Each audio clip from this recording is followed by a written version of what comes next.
Hey there, so I just saw the movie Infrared, or as I stupidly called it before, Infrared. Yeah, I'm that moron.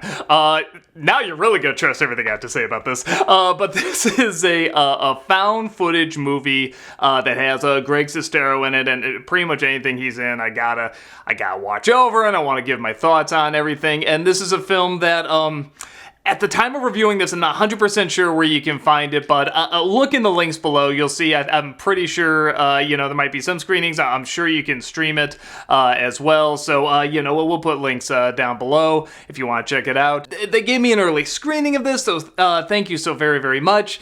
And I mean, long story short, this is a found footage movie, like I said, with Greg Sestero, and I did like it. But it took a minute. It takes a little bit of time because this does not start out great. But it slowly gets pretty good.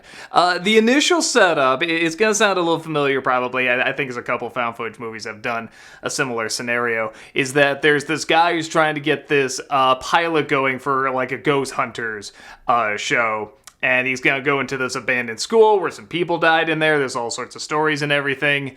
And again, without giving away too much, it's kind of following them through that. And Greg Sestero is like, the owner of the place, and he's wonderfully awkward in this. He's very, very funny. And it's a straight up horror film trying to figure out, is anything that's going on here real or is it not? And if you watch the trailer, you'll probably put together pretty quickly. It's rather low budget. But what they do, there's a couple things they do that are very, very clever. First of all, the most interesting thing is not the ghost story, even though it's not bad, especially by the time you get to the end. It's like, okay, I mean, you can kind of put some pieces together where it's going, but it's done pretty well. The biggest thing that's the most interesting is the human story that's going on. This is another one of those where even if you take the ghost hunting element out of it, it's still kind of interesting because they set up this connection between these two people and a falling out that they had. Again, I won't give anything away. But also that the director is kind of doing something as well. Like he's kind of working behind the scenes and doing some other little secrets that is revealed pretty early on that he's up to something. He has another motive going on, and you don't know if it's a good thing or a bad thing. And all of those tied together work out really, really well. But you wouldn't think it from the first, 10 minutes. The first 10 minutes, it's not awful, but it's very much what you would think a movie like this would be like. It's a little hokey, it's a little awkward. It opens up with an exorcism that is not very convincing, and I'm still not sure if it's supposed to be convincing. I think it is, but it didn't really do much for me. But I've seen far worse. Sometimes the acting in the opening could be a little hokey too, but as soon as they introduce I want to say the second interview in this, or maybe in the first interview, the more I think about it, they go to this woman's house and they talk to her, and you see the connection between her and the main character there. From then on, it gets really interesting because more and more secrets are revealed about these characters, and it seems like everybody has a secret, and it's slowly revealed, and you sort of find out more and more what they want to tell you, what they don't want to tell you, and that just sort of sucks you in more and more. Most of them, I think they follow all the way through. I think there's one or two I'm trying to think wait, did they follow through with that? But the main important stuff is followed through with, and of course we do work our way into the typical ghost stuff. But the typical ghost stuff is very much this found footage formula that if you're a fan of it like I am, it works. So I was going to say if you're tired of it, I don't know if it's going to win you over, but here's the thing. I haven't seen a found footage movie in a long time, and they're really not making them much anymore. I really see this as a throwback. There's a lot of familiar callbacks to a lot of found footage movies. I saw elements of The Last Exorcism, Blair Witch Project, of course, the Paranormal Activity movies, and I just felt like every single time there's a scene where it's like, oh yeah, I remember this from this movie, I felt like that was intentional. There's even a few, what feels like a couple in-jokes with Greg Sestero as the guy who owns the school, and some of the lines that he says, like, he's confusing it for, a movie. He keeps calling it, so, oh, the big director of the movie. It's like, well, it's a show, and on paper, that doesn't sound very funny, but when you see his performance, he kind of has like this weird Owen Wilson thing going on. He's both like, sort of treating the school as something, it's a very tragic thing that happened, but he's also kind of awkwardly excited about it too. And this guy, wow, I'm on like the big screen, man. Well, small screen. It's television, Oh, okay, wow, yeah, and it's hard to explain. You just kind of gotta see it. There's this really fun kind of energy to it. And it really picks up after, like I said, maybe the first 10 minutes. Because the first 10 minutes, you got, like I said, kind of this awkward exorcism. And then a scene that focuses way too long on this woman putting hidden cameras in the school. That, again, leads to a decent enough payoff.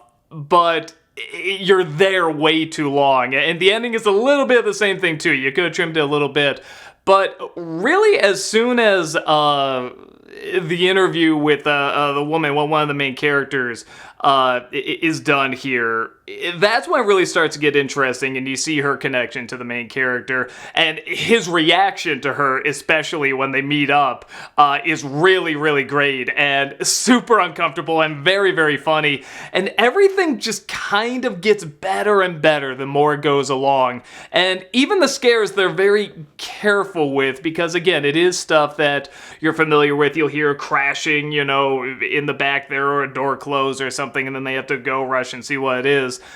But it doesn't overplay it too much. It could very easily be overdone, and I was kind of afraid they were going to do too much of like the, the special effects spectacle in it too, where it's like, oh wait, what did you see there? It's this person, but they have black eyes or something like that, and they don't really do anything like that until, it kind of closer to the end, like they save it.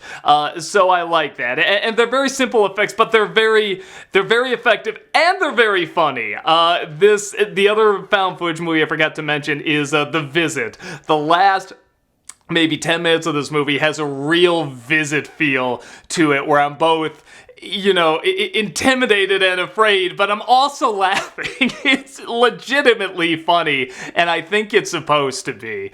But when you really get to the meat of it, and you see the relationship between these two characters, the guy doing the reality show as our lady that's brought in, you really do get to the meat of the story and what makes it interesting and the conversations that they have. And it's done believable enough. The acting is done believable enough. It's not quite like when I think of really good ones in terms of the acting, I think of like Blair Witch Project or Paranormal Activity 2. And actually, most of the Paranormal Activity movies have relatively good acting. This is like a step below that, but not by much. They're pretty good. Early on, it kind of took me a minute to warm up to them, but I warmed up pretty fast. So if you're watching this movie and you watch the first 10 minutes, kind of like we were watching, I was watching with my wife, and we were both like, at the first 10 minutes. Don't let that throw you off. Stay with it. I think they're trying to do just the typical found footage opening that you see in a lot of these movies. And it's not done great, but it's really not done awful either. But quickly, it pulls you in, and part of it is the little bits of mysteries that they have in there. So I do recommend it. I will say, if you're not a found footage fan, like even, it was a big craze, I don't even know, like maybe 8-10 years ago, something like that. I mean, it was just everywhere, like every other horror film was a found footage movie. I really do have a soft spot for him. I like the style when it's done well. I think sort of that POV style is very creepy. A lot of people talk about like playing video games, scary video games, because it's from that point of view. And I think it's a good idea, honestly, but it was overplayed. I really feel like this is a callback to that. And it's something where I liked seeing it again. I don't think it's like a spectacular found footage movie, but it's effective. And I think what makes it effective is that there are some good scares at the end, some good laughs as well. And the main characters really do work, especially the two leads in it. Like, they have really good chemistry. They really, really pull it off. And they're what make me want to get through the rest of the film. Even though, like I said, the scares aren't bad. They're clearly limited, but, you know, they're effective enough. It really is those two, and then additional little mysteries that are thrown in, and then, like, a fun additional character like Sestero in there that'll get some really good laughs. So if you're not a fan of found footage movies, I don't know if this will grab you or not. I will say give it at least, again, if you watch the first 10 minutes and go back to it, no, give it more time than that. I say give it maybe 20, 25 minutes, at least until the two main characters meet up. Get to that point. I think that's about maybe 20, 25 minutes in. And if you're like, nah, this isn't doing it for me, then yeah, I don't know the rest is gonna do it for you. But I really feel like once they meet up, like, the movie really comes alive. And even before then, it's kind of slowly building up to it. They're introducing some interesting little mysteries going on here that does kind of suck you in. And I do think it works. So if you like, or if you have fond memories, I should say, of found footage movies, again, I really don't think they make that many. I think this is a good one to check out. It actually was kind of fun seeing these cliches again. I was surprised how much I kind of missed them when they were done well. And for the most part, this movie does them well. You know, it was just like a very slight wink. Not too much of a wink. I feel like they do it just the right amount where you say, oh, that's a little familiar, but it's not hammering on the head either. So yeah, the opening 10 minutes and maybe the last 10 minutes are shaky, but everything else I think works. And it's not an especially long movie either, so I think it's kind of it's an effective get out, tell an interesting story with some scares in it, get some laughs as well, and an all-around good time. So if you want to check it out, like I said, go to one of the links we'll put down below there. Let me know if you enjoy it as well. Like I said, I had a good time with it. I'd also love to know what you just think of found footage movies now, because I haven't even thought of a found footage movie in a long time, because I can't even remember the last one I saw. Maybe The Visit? Maybe? So let me know, are you still a fan of them? Did you get sick of them? Do you think this one might get you into them again? Do you like it being a callback, or you're like, nah, just let it die, don't make any more of them? Because I do personally have a soft spot for them. Let me know what you think, and I'll see you next time. Take care.